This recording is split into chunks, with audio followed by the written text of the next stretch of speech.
आज दिल्ली के चुनाव की घोषणा हुई है और दिल्ली के चुनाव की घोषणा जिस दिन होती है उससे पिछली रात को भारतीय जनता पार्टी की केंद्र सरकार ने जो मेरा सरकारी आवास है, जो मुख्यमंत्री आवास है, जो मुझे अलॉट हुआ है मुख्यमंत्री होने के नाते, भारतीय जनता पार्टी की केंद्र सरकार ने मुझे 3 महीने में दूसरी बार उस मुख्यमंत्री आवास से निकालकर बाहर फेंक दिया। चिट्ठी भेजकर मुख्यमंत्री आवास का अलॉटमेंट कैंसिल किया और मुख्यमंत्री आवास एक चुनी हुई सरकार की चुनी हुई मुख्यमंत्री से छीन लिया। 3 महीने पहले भी इन्होंने यही किया। जब मैं मुख्यमंत्री बनी, मुख्यमंत्री आवास से मेरा सामान, मेरे परिवार का सामान घर से निकाल के सड़क पे फेंक दिया। भारतीय जनता पार्टी को लगता है कि वो घर छीनने से, हमारे साथ गाली गलौज करने से, मेरे परिवार के बारे में निचले स्तर की बातें करने से इनको लगता है कि ये हमारे काम रोक देंगे, जो हम दिल्ली वालों के लिए काम कर रहे हैं उस काम को रोक देंगे। लेकिन मैं दिल्ली वालों को ये बताना चाहती हूँ कि घर छीनने से काम रुकेगा नहीं। ये हमारे घर छीन सकते हैं, ये हमें गालियां दे सकते हैं, लेकिन जो दिल्ली वालों के लिए काम करने का जज्बा हमारे दिल में है, उस जज्बे को नहीं छीन सकते हैं। मैं दिल्ली वालों को ये कहना चाहूंगी कि अगर जरूरत पड़े तो मैं आपके घर पे आके रहूंगी, अगर जरूरत पड़े मैं आपके घर में आके रहूंगी और आपके घर से दिल्ली वालों के लिए काम करूंगी, दुगनी स्पीड से काम करूंगी, दुगने जज्बे से काम करूंगी। भारतीय जनता पार्टी को ये बताने के लिए काम करूंगी कि आप हम पर कोई भी अत्याचार कर लीजिए, हमें कितना भी परेशान कर लीजिए, हम दिल्ली वालों के काम रुकने नहीं देंगे। मैं याद करा दूं भारतीय जनता पार्टी वालों को, 3 महीने पहले, एक बार पहले भी आपने मुझसे मुख्यमंत्री आवास छीना था, मेरा सामान सड़क पर लाके फेंक दिया था।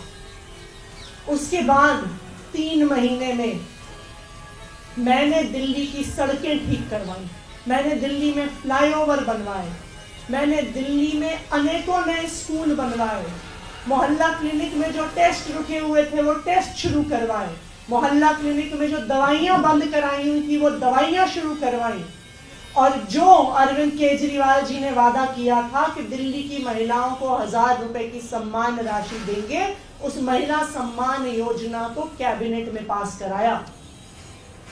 और मैं आज आपको ये बता दूं कि आज जब इन भाजपा वालों ने मुझे मुख्यमंत्री आवास से बाहर निकाल कर फेंका है, अब वो याद रखें, इस बारी जब मुख्यमंत्री आवास से निकाला है, आज मैं ये प्रण ले रही हूं कि दिल्ली की हर महिला को 2100 रुपए दिलवा कर रहूंगी।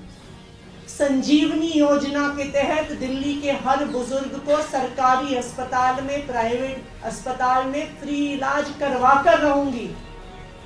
दिल्ली के हर पुजारी को, हर ग्रंथी को हर महीने 18,000 रुपए की सम्मान राशि दिलवा कर रहूंगी।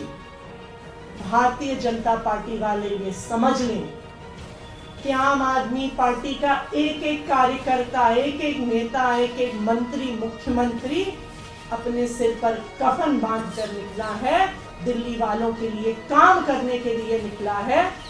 आप हमें जितना परेशान करेंगे, हम उतने ज्यादा जज्बे से दिल्ली वालों के लिए काम करेंगे। अब मैं चाहूंगी कि संजय जी अपनी बात रखें।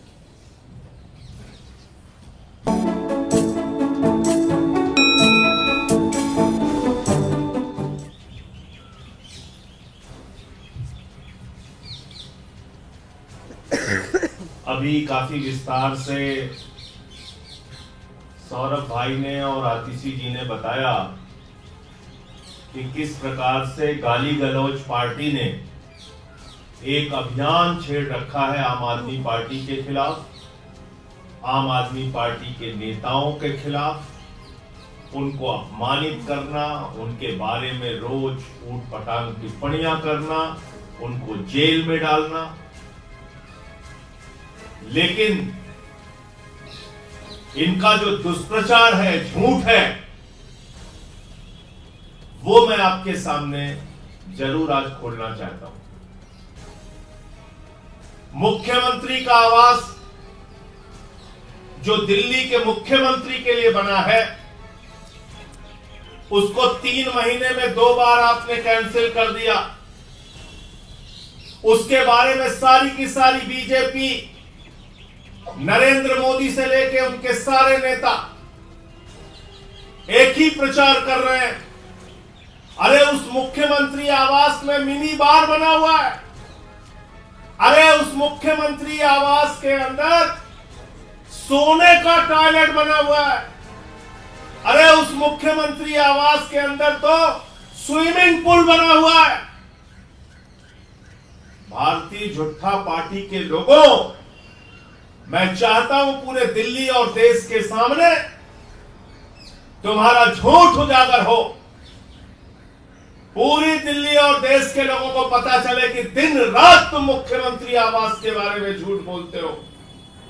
हमें दिखाओ स्विमिंग पूल कहां है, हमें दिखाओ मिनी बार कहां है, हमें दिखाओ सोने का टॉयलेट कहां है। हम चाहते हैं देश की मीडिया को भी पता चलना चाहिए और दिल्ली की एक एक जनता को पता चलना चाहिए।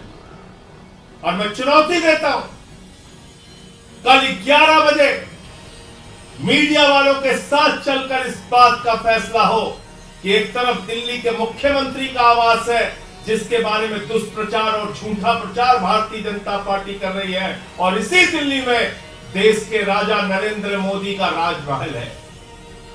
2700 करोड़ का राजमहल, जिसमें हमारे राजा रहते हैं। और हमारे राजा इतने अद्भुत हैं, उन्होंने फैशन डिजाइनरों को भी फेल कर दिया है। दिन में 3-3 बार कपड़े बदलते हैं, 10-10 लाख की पेन का इस्तेमाल करते हैं। 2700 करोड़ में अपना घर बनवाया है। 6700 जूते की जोड़ियां उनके पास, 5000 सूट उनके पास, 10-10 लाख के पेन उनके पास। हमारे प्रधानमंत्री जी के घर में 300 करोड़ रुपए के कालीन बिछे हुए हैं। राजमहल के अंदर 300 करोड़ की कालीन बिछी हुई है जिसमें सोने के तार लगे हुए हैं। 200 करोड़ रुपए का झूमर लगा हुआ है राजमहल में, जहां हीरे लगे हुए हैं। दिखाओ पूरे देश को, दिखाओ मीडिया को, दिखाओ दिल्ली की जनता को और देश की जनता को। हम देखना चाहते हैं तुम्हारा राजमहल। हम देखना चाहते हैं वो 6700 जोड़ी जूते जो तुमने रखे हैं रोज बदलने के लिए। हम देखना चाहते हैं 10-10 लाख की वो पेन तुम्हारी। हम देखना चाहते हैं 5000 सूट तुम्हारे, जो दिन भर में तुम 3-3 बार 4-4 बार कपड़े बदलते हो। तो मैं चुनौती देता हूं भारतीय जनता पार्टी को, और ये कहना चाहता हूं पूरे देश के सामने, तुम्हारा झूठ कल उजागर होगा। मुख्यमंत्री आवास में कल 11 बजे हम लोग मीडिया के मित्रों के साथ चलेंगे और वहां सोने की टॉयलेट खोजेंगे, वहां स्विमिंग पूल खोजेंगे, वहां पे मिनी बार खोजेंगे, और उसके ठीक बाद हम लोग चलेंगे राजा का राजमहल देखने के लिए। राजा का राजमहल, देश के राजा नरेंद्र मोदी, उनका राजमहल जो 8400 करोड़ के जहाज में चलते हैं, उनका राजमहल जो लाखों के चश्मे लगाते हैं, उनका राजमहल जिनके घर में 300 करोड़ की कालीन पड़ी है, उनका राजमहल जिनके घर में 200 करोड़ के झूमर हैं, उनका राजमहल देखने के लिए कल चलेंगे हम लोग। पहले मुख्यमंत्री आवास और फिर उसके बाद राजा का राजमहल देखने चलेंगे। तो मैं आमंत्रित करता हूं मीडिया के मित्रों को कि आप लोग कल 11 बजे हमारे साथ मुख्यमंत्री आवास और उसके बाद राजा का राजमहल देखने के लिए जरूर चले। मैं आप सबको आमंत्रित करता हूं। मैं आगे चाहूंगा दुर्गेश पाठक जी कुछ अपनी बात रखना चाहेंगे। कोई आपके प्रश्न आप पूछ सकते हैं।